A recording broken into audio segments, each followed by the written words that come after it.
Archaeologists excavating here at Ugarit uncovered an archive of clay tablets revealing details about Canaanite religion. One tablet contains the tale of a Canaanite king called Keret and his military conquests. One of his methods of disposing of a city was to walk around it and blow trumpets at it. And you know, lo and behold, the walls come falling down. All these parallels point towards a radical new theory, that Canaanites and Israelites were not just similar, they were identical. It's a controversial idea, but one seemingly supported by breakthroughs in genetic testing.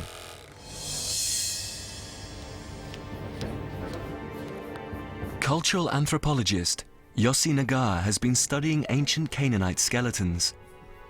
By comparing their DNA with the DNA of the region's current population, he has concluded that many of today's Jews, Israeli Arabs, and Palestinians share a common racial heritage, suggesting that their ancestors, the Israelites and Canaanites, were once one and the same people. The Israelis and the Canaanites are the same, only that they're separated. They're separated because of theology, not because of biology. They are the same. If this controversial new theory gains acceptance, the history behind Joshua and his conquest will have to be completely revised. Joshua and his Israelite army did not march in and kill Canaanites. They were Canaanites. They were not military invaders. They did not strike a blow at the great city-states of Canaan, annihilate the Canaanite population.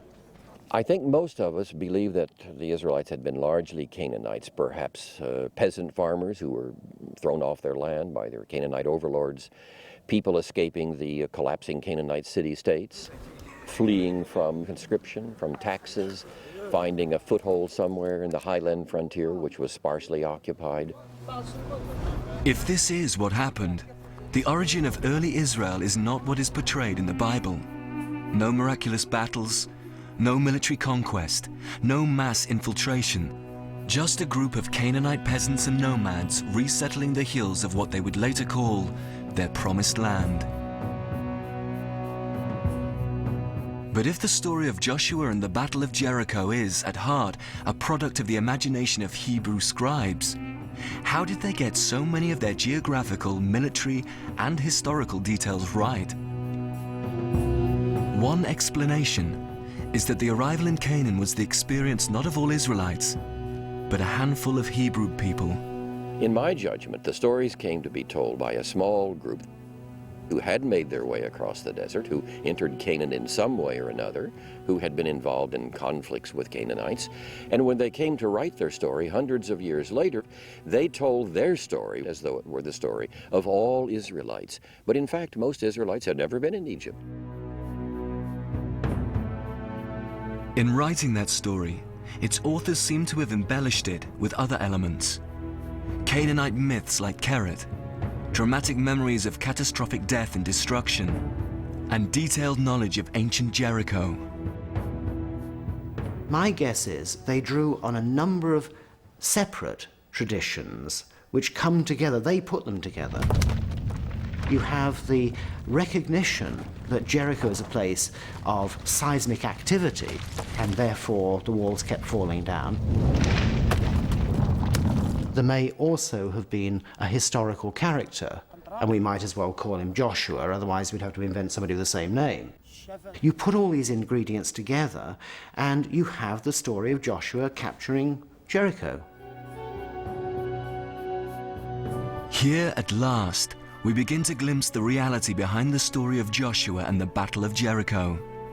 It's not one true story, but many, woven together to make a point, not about history, but freedom and faith. If we press the story too far and try to prove that everything in it is historically true, I think we lose the point the biblical writers wanted to make. It was a point about liberation.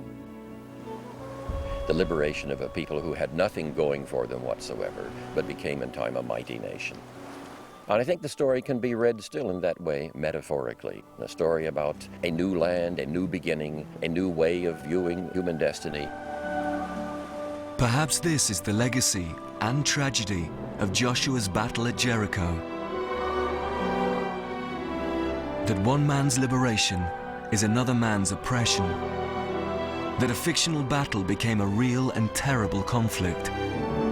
And 2,500 years after the writers described it, the bloodshed is not yet over.